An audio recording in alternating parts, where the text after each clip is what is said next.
Next, from the City Club of Chicago, we hear from financial officers for the City of Chicago and hear why the city's pensions must be reformed if they are to survive. We'll hear how the pensions are dangerously underfunded and what dramatic changes may need to be made so that the pension benefits can continue. This runs about 40 minutes.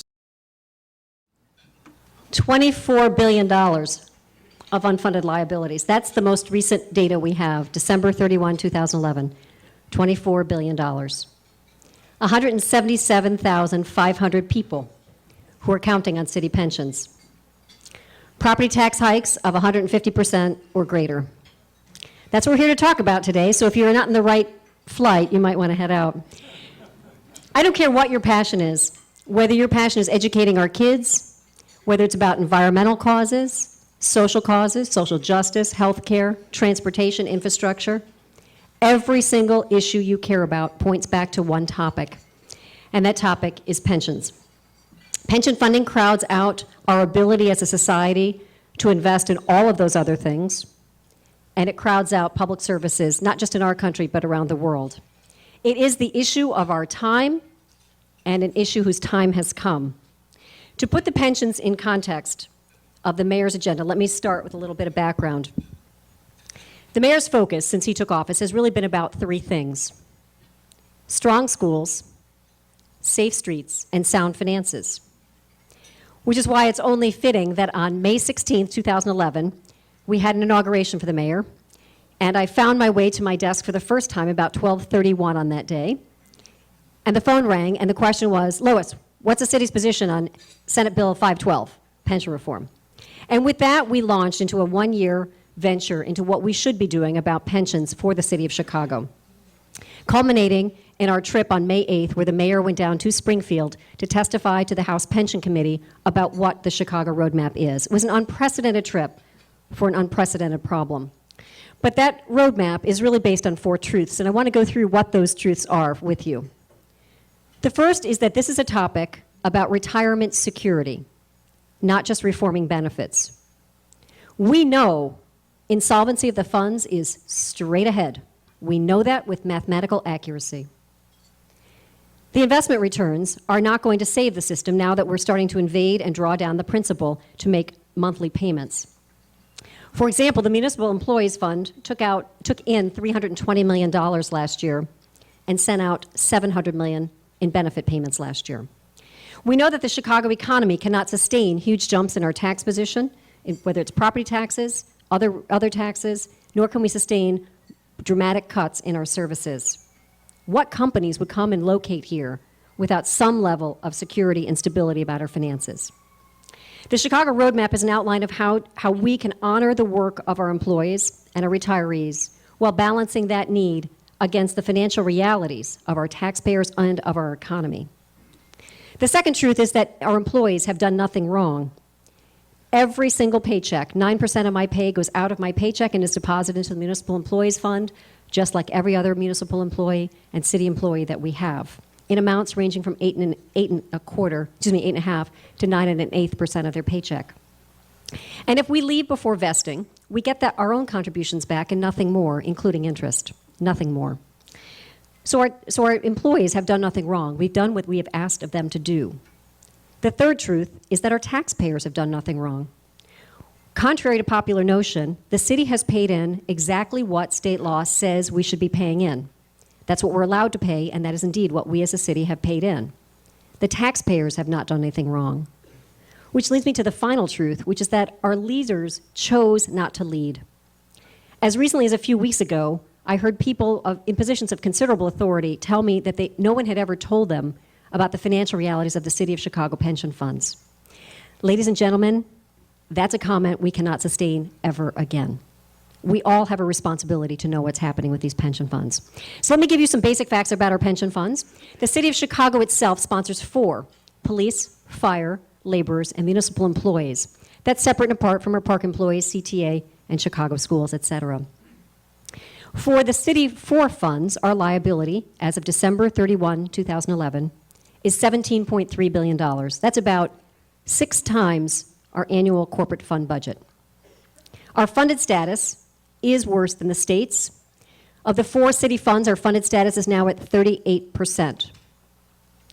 We are spiraling down and losing about 5 to 6% of our funded status every year. This year, we will pay approximately, in 2012, we'll pay approximately $470 million towards those pensions. By 2016, that 470 turns into $1.2 billion on a corporate fund of $3 billion. And that just solves the actuarial funding for 2 of the city's 4 funds.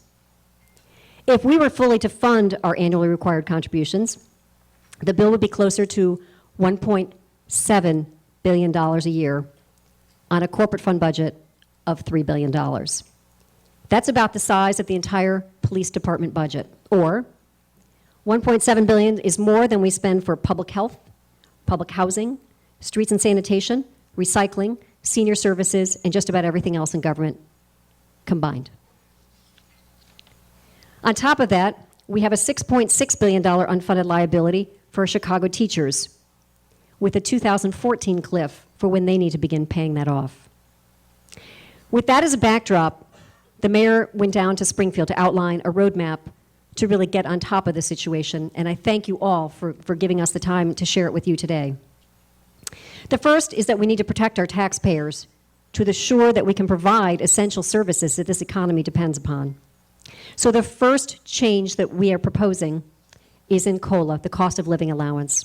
Actually, some of you might not be aware that the cost of living allowance is really not based on inflation.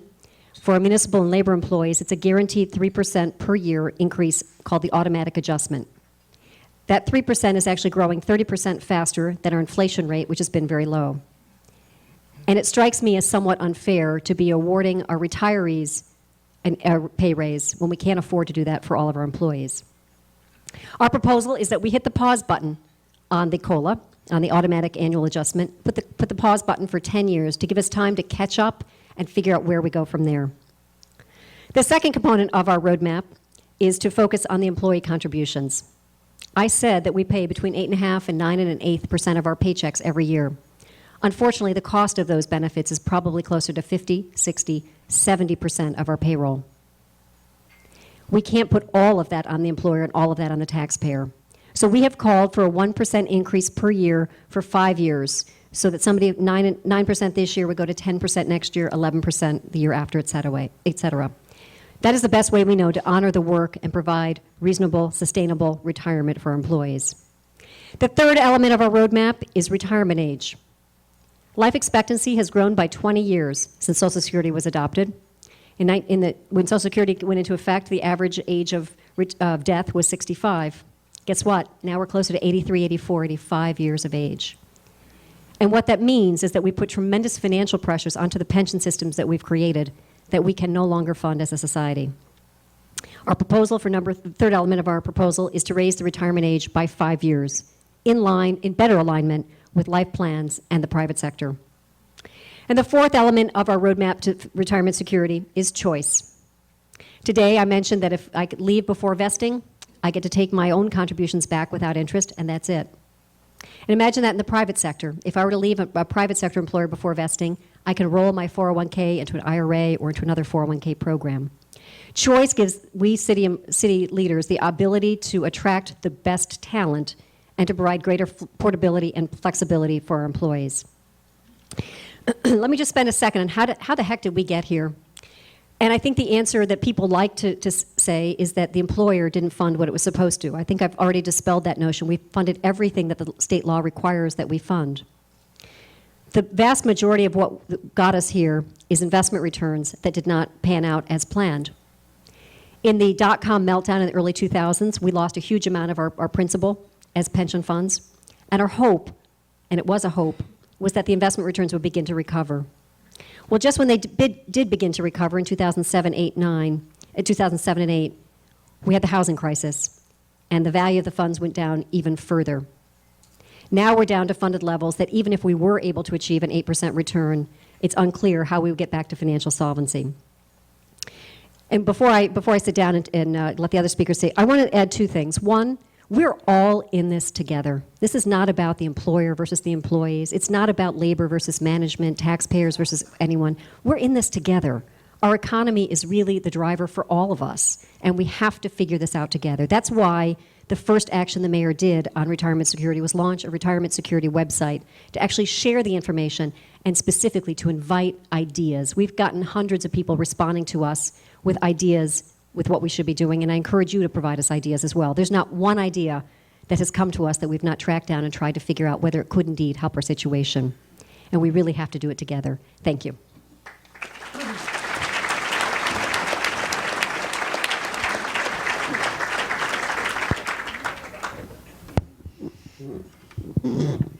Good afternoon.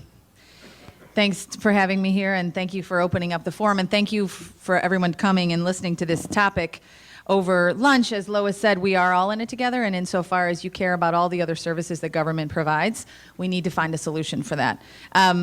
They were called out earlier, but I want to thank my colleagues, Joan Murphy especially, who's been incredibly helpful, Peter Silvestri, and also Chuy Garcia is here today as well.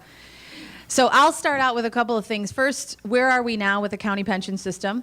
How did we get here? And then what do I see as the way forward? Because I think that for better or worse, the county's in a unique situation, and we have some options that I think are more creative and things that we can employ to both be fair to our workers as well as the taxpayers.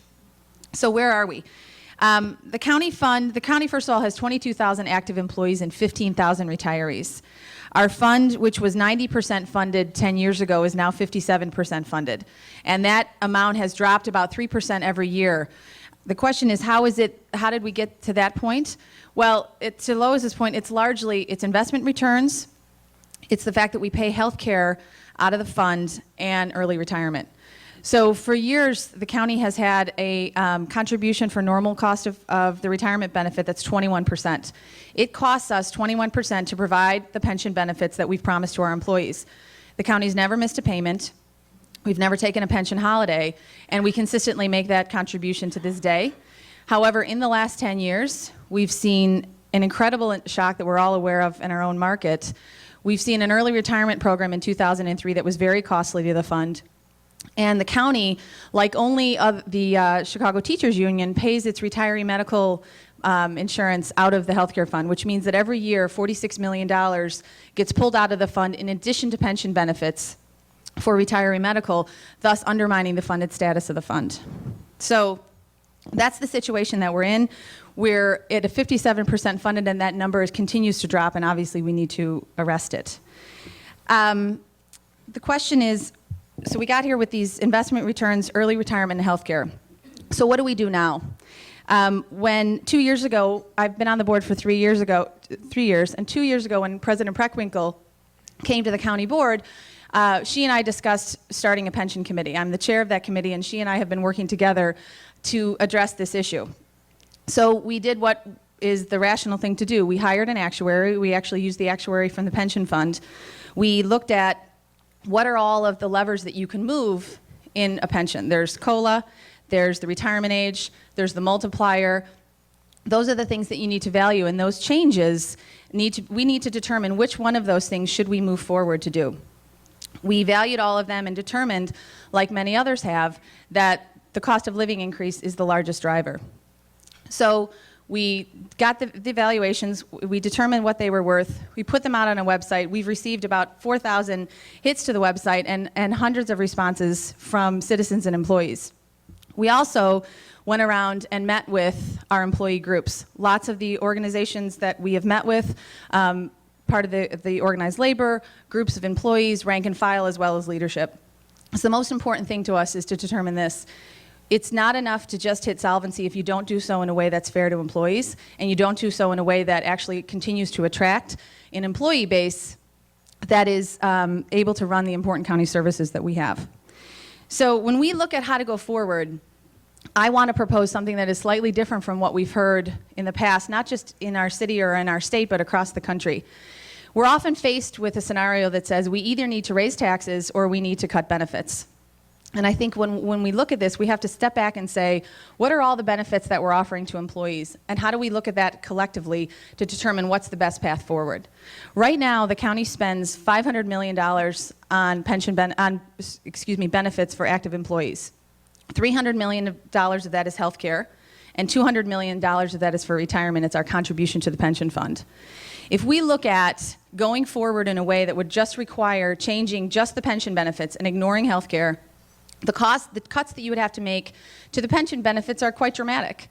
And when you look at how that goes forward, you also have to take into account that the county, like the city and like Water Rec, we're not necessarily masters of our own destiny when it comes to addressing our pension issue.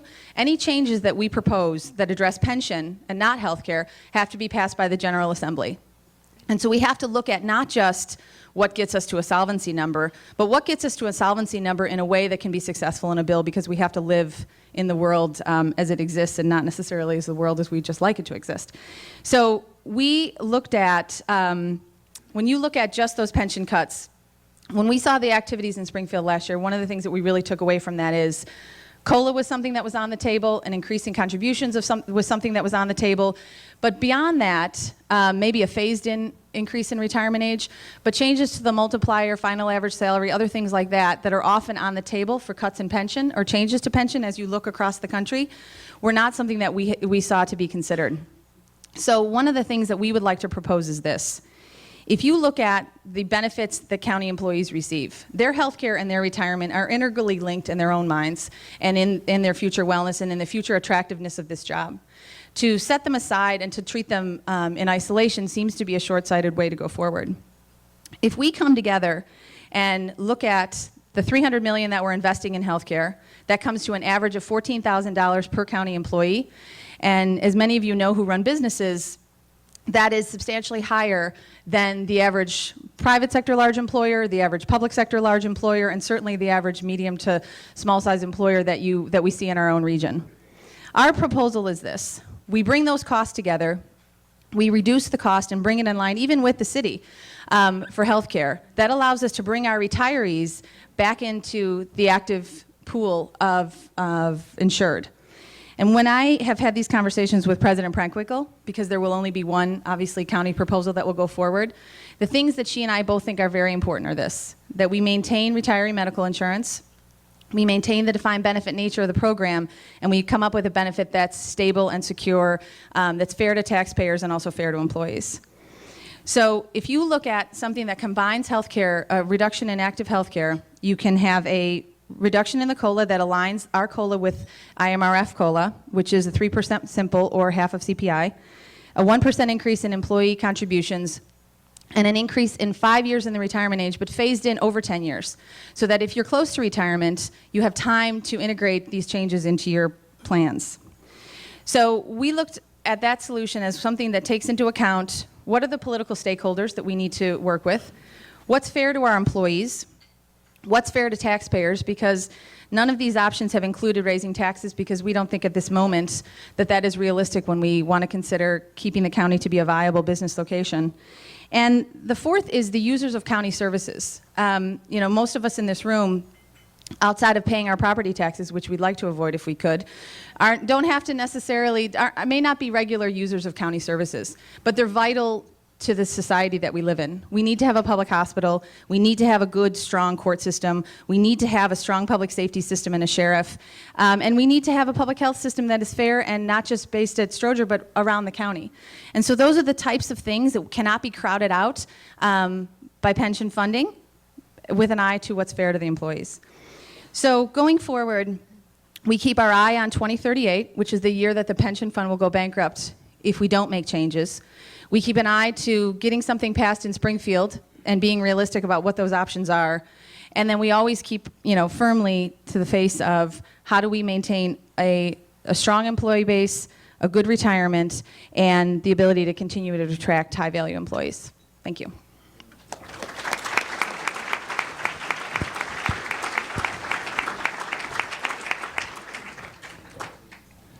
Good afternoon. Once again, I am not David St. Pierre, our executive director. David is a much better speaker and much better looking than I am. And there are very few things that would have kept him away, but as Paul said, he had an opportunity to go to Washington to try to make a pitch for some additional funds for our reservoir, and he wanted to take advantage of that. The district is a unit of local government. We employ approximately 1,900 employees, and like all government agencies, we're facing difficult economic times, especially with respect to our pensions. I think it's important to emphasize at the outset that our employees and the district do not contribute to Social Security, so it's vitally important to them to have a solid retirement fund. The district's goal is to improve funding levels in the retirement fund that will secure both our retirees' pension fund benefits as well as our existing employees. And I believe there's no one solution that fits every unit of local government. Each government is unique and has to find the right solution for itself. So what is the district solution? The district has House Bill 4513 that was introduced and sponsored by Representative Elaine Nekritz in the spring session. The district's bill seeks to shore up the district's pension fund in a relatively straightforward manner. HB 4513 increases employee contributions to their pensions 1% a year over the next 3 years. Currently, employees contribute 9%. This bill will increase it gradually until it reaches 12%. The increase will only apply to Tier 1 employees who are employees that were employed in a retirement system prior to January 1st of 2011. Tier 2 employees, those who enter on or after January 1st of 2011, have already had their benefits altered by the Illinois General Assembly. In addition to increasing the employees' contributions from 9% to 12%, HB 4513 also changes the manner in which the district calculates its required contribution and tax levy. The bill specifies that the district's contribution will be sufficient to meet the retirement fund's actuarially determined contribution requirement, but shall not exceed an amount equal to the total employee contributions 2 years prior thereto, multiplied by 4.19%. Currently, the multiplier is 2.19%. Now, the combination of the increased employee contributions and employer contributions is projected to put the district's retirement fund on a path to be at or above 90% by around the year 2050. Similar to other funds, the district's retirement fund has declined over the past decade. About 10 years ago, it was at a level of around 85%. The most recent figures at the end of 2011 put it at a funded ratio of approximately 52.2%. It's important to mention, as Lois did, that the district has never skipped any of its statutorily determined contribution requirements. The shortfall in funding is due to market conditions, among other things. So what's the status of the district's bill? On March 29th, the Illinois House unanimously approved the bill 109-0. On May 31st, the Illinois Senate, on a vote of 52-2, passed the bill, and on June 5th, it was sent to the governor, and we're optimistic that the governor will sign it. In its budget analysis, the Civic Federation supported the district's initiative in seeking pension reform, and the bill had the support of the vast majority of unions that have employees working at the district. So it was through our working with leadership in the House and Senate, our collaborative efforts with organized labor and the district's employees that we're able to advance what we believe is a very good bill. Now, the district is under a tax cap, and this legislation will not result in a tax increase. So the question is, how will the district fund its additional contributions? And the district's Board of Commissioners has been aggressive over the past few years in trying to address some of the primary drivers of the budget: personnel costs, healthcare costs, energy costs, as well as trying to raise non-tax revenues while still maintaining the district's AAA bond rating from the 3 major credit agencies, which I believe we've had since 2006, and our board is very proud of. First of all, with respect to personnel costs, back at the beginning of 2010, we had 2,160 employees. Today, we have 1,900 employees. So through attrition, the number of employees has gone down 12%. In addition, for the past 3 years, non-represented employees have not had a cost of living adjustment. With respect to health care, which is another important component that can't be ignored, we've asked our employees and retirees to pick up increased share of health care costs. Non-represented employees will be contributing an additional 1% per year for each of the next 10 years to health insurance costs, bringing the employee contribution to 25%. In addition, all retirees will be contributing an additional 2.5% for each of the next 10 years, bringing their overall contribution rate to 50%. Represented employees negotiate health insurance coverage and contribution rates, and we've worked with our union partners to negotiate lower benefit levels for represented employees in lieu of higher contribution rates. And also with respect to retiree health care costs, our board has been very proactive in that they've established an irrevocable trust to partially pre-fund retiree health care costs. And I think that will be a big plus down the road to keep those costs in check and to fund those costs. In addition to some of the things that we've cut, there's also expenses that we've looked at. And one of our biggest expenses is electricity, in that we spend a lot on electricity at our treatment plants and pumping out our reservoirs and our tunnels. And through a reverse auction process last year, we were able to reduce our energy costs by approximately $12 million a year. There's some other additional things we're looking at with respect to trying to increase our revenue for real estate that we lease out that we don't need for a corporate purpose. We're estimating that we'll hope to increase that to around $12 million a year. So as you can see, our district's Board of Commissioners has been very proactive in trying to address these issues and to seek ways to improve the financial situation of the district so that our hardworking staff can be assured of a secure retirement while not putting an undue burden on the taxpayers of Cook County. Thank you for inviting the district to participate.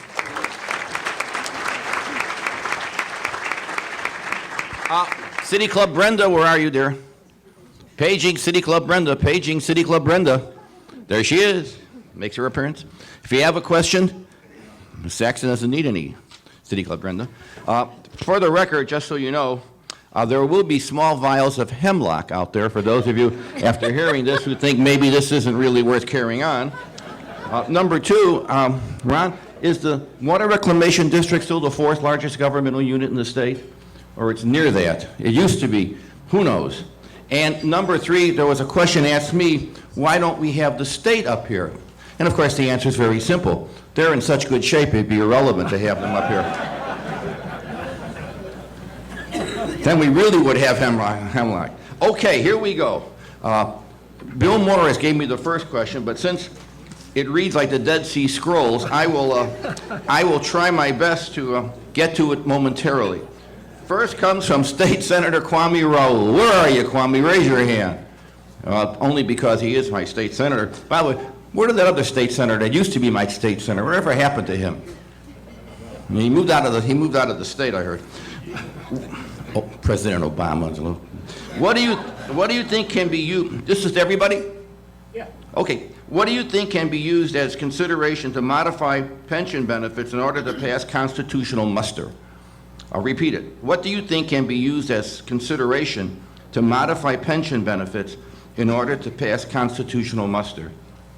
Ms. Bridget. I think you can look at it in two ways, and we valued both of them. One is currently retiree medical insurance is not guaranteed for county employees. Pension benefits are guaranteed, but retiree medical is offered at the discretion of the fund.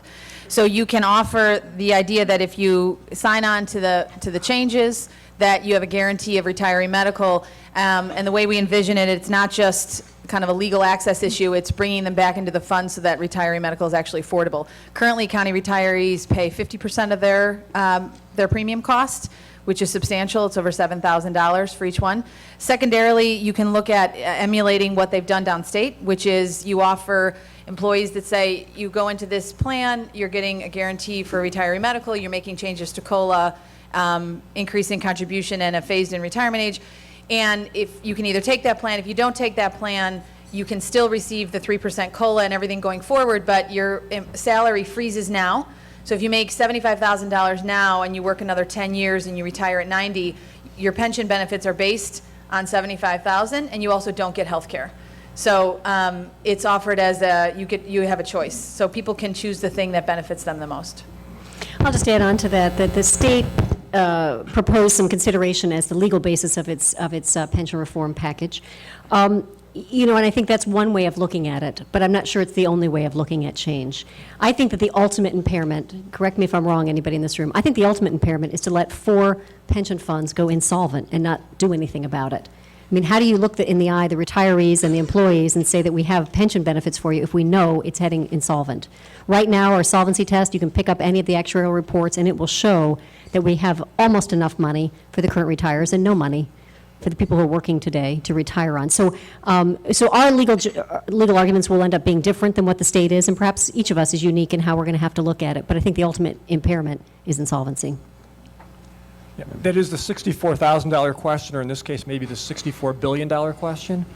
But because the district does have a bill out there, we think our bill will withstand judicial scrutiny. But at this point, I don't want to go into detail in terms of what our legal theories would be. But you know, we think we have the support of the employees in the union, so maybe we won't find out. Okay. Linda Foreman, where are you, Linda? There you are. Little punch, this one, sitting next to you. I could see why. How can you get, this is to anybody, or after I read it, maybe nobody. How can you get pension benefits properly funded when you continue to pay contributions as a percentage of salary with no actuarial adjustment? I think that's an extremely important point, and one I'm sitting here wishing I had made as I was listening to everybody else. The way that pension benefits work for the city of Chicago, and I'll just speak for us, is our benefit levels are set by state law, by our state legislature, and our funding is set by state law, by our state legislature. Unfortunately, they're not actuaries, and the numbers really didn't add up. So the way it works is that we pay between 1 and 2.5 times what the employees have paid in. We, the employer, pay in 1 to 2.5 times what the employer does. But what the actuaries would say is we should be paying in something like 6 to 7 times. So the numbers didn't work, although the law was written that way, and we followed the law. I think one other way to address it is to look at, while of course you have to stick to the actuarial contribution, you have to value, you know, what is the future benefit worth? So up until now, the county benefit has been worth 21.5% of payroll. But if you're going to address the unfunded liability, you have to structure your benefits such that now you create some space in between how much the benefit costs and how much you're contributing. And so you either get to that through an actuarial calculation, or you make your assessments on, you know, what the benefit plan is, what it's going to cost, and how you need to make up that unfunded piece. Okay, by the way, there will be an Accounting 101 class right afterwards. Those of you Happy to host it. who suddenly feel that this whole thing is in a foreign language. Dave Lundy, where are you? Raise your hand, because after I read this question, I want you to know where you are. All right. However, he is a City Club member and has all the rights and immunities that goes with that. Dave Lundy, now this is going to be a short answer from each of you. What a setup. If you could make one suggestion to help the public press and the press focus more on the numbers than on the politics, what would it be? Give him a couple of seconds to ponder this. Make sure your answer is in the form of a question. Go ahead, anyone. Do we have to ring in? Go ahead, Lois, take it away. I think that the one thing I would say is that we all need to focus on the big picture, not on all the stories that go along with pensions. Anytime you talk pensions, there's a lot of other issues, and people all have some history on the topic and their own personal stories that they want to share. I think we really have to focus on the big picture. And we can drown in the numbers. A lot of people would say, Lois, you should really be fighting about what the rate of return is on the investment portfolio, which really is 8% defensible, to which my response is, no, it's probably not, but it doesn't change what we have to do. And I think really looking at the big picture and staying focused on the significant level of changes that are needed to right-size the ship is what I would encourage the media to focus on. I would encourage the media to focus on this. Definitely stay away from the gotcha stories, but to look at this is to say the things that we get from government are important, and what are they worth paying for? But also then to say, in tandem with the employees, that we need to consistently stay in line with what's affordable for benefits.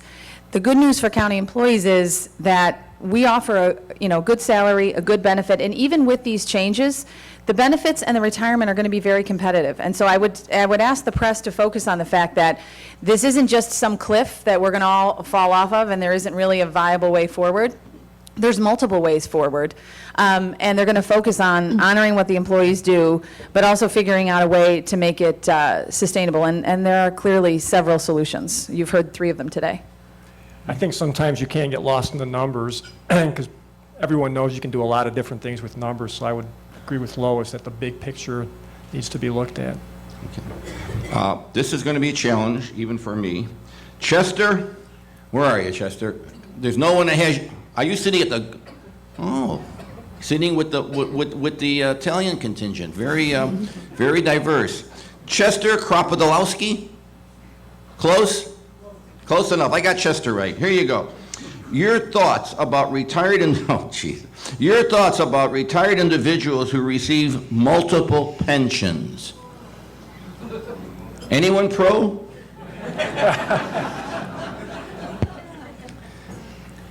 Well, I'll field that one. The average retiree benefit is somewhere in the high $30,000 range, something like that. I don't think that's a huge amount of money to retire on average. So it's really not about the benefit levels that are going out so much, it's just the sheer mass. We have 177,500 people all getting those benefits. And remember that public employees are not eligible for Social Security. Public retiree pensions are the only thing they have, much like I would imagine most of the people in this room have the benefit of Social Security. Well, we public sector employees don't get the benefit of that. So when you look at the average amount that they receive, I think, again, really focusing on the big picture issues and right-sizing the ship and really bringing retirement security has got to be the focus. I'll agree, and I'll just put one thing out there that I think it is important when you look at the retirement age, whether you phase in retirement age increases for people over 45 or you phase in 5 years over 10 years, there's a bunch of ways to get there. But the public sector needs to stay in alignment with what is the kind of accepted norms of retirement ages. The actual individuals who may get 1 or 2 pensions are an anomaly. They do tend to make the news. I don't think it's something to focus on, but I think that it may point out to more systemic issues in the program. Ron? Yeah, I would agree that there have been abuses in the past, but I think they're more isolated, and I think that the press sometimes focuses solely on those unique situations. It's not across the board. This question is obviously, Lois, this is for you because it's from the fighting alderman of the 43rd Ward, Alderman Smith. Where are you, Alderman? There she is. We got to start writing shorter questions.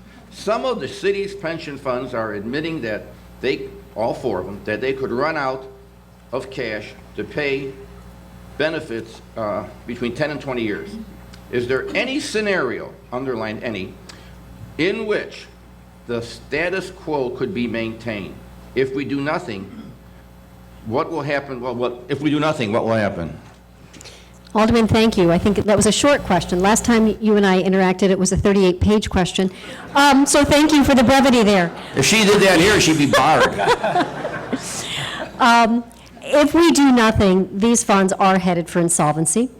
There were corrections made to the police and fire pension funds, which require that we go to actuarial funding beginning in 2016, which is the 2015 property tax bill for police and fire. That's the reason our pension fund obligation will go up by about $700 million. Again, remember that our property tax levy for the city overall is about $750 million. On the current track, if Senate Bill 3538 remains in its current form, the police and fire get to funding at the jeopardy of municipal employees and laborers. So I'm not sure really how we'll end up dealing with that inequity in the system. But as they currently stand on the path we are on, no, these are not solvent funds. Okay. Good answer. Paul Levy, where are you? Raise your hand. Very brave. What's that, prairie management, okay. Now this is not a softball, but treat it as such. What are each of you doing about employee health wellness? Great question. The county started a wellness program. President Breckwinkle launched it about 9 months ago. But I think that there's a lot more that we can do. You look around the country as to what we can achieve, and as I threw some numbers out there for you before, The county spends $300 million on healthcare just for active employees. Add on to that $45 million for healthcare for retiree. That's just the county's participation. And you can't ignore the $1 billion that we invest in the health system. So we have started on the road to wellness. We have some incentives out there, but it's probably a combination of carrot and stick. I would like to, my conversations with the president and others on the board have been that we all know that the greatest drivers of our healthcare costs for employees are chronic illnesses, diabetes, and heart conditions. There's a lot that we can do. I'd like to figure out ways to leverage the county health system, not just for pharmaceuticals, but to encourage people on to focus on wellness. But we've started. We need to do a lot more. Deputy Mayor Mark Engelson will be addressing City Club tomorrow, and I think that's probably part of what he'll talk about because he's been a big champion of wellness for the city of Chicago. We'll be rolling that out very shortly, and each employee will be required to participate in the wellness program. If you don't participate, then you'll have an incremental cost associated with your benefits each month. And each person will be required to go online monthly and have positive actions, whether it's taking your medicines or involving in exercise programs, smoking cessation, losing weight, et cetera. So that's going to be rolled out citywide.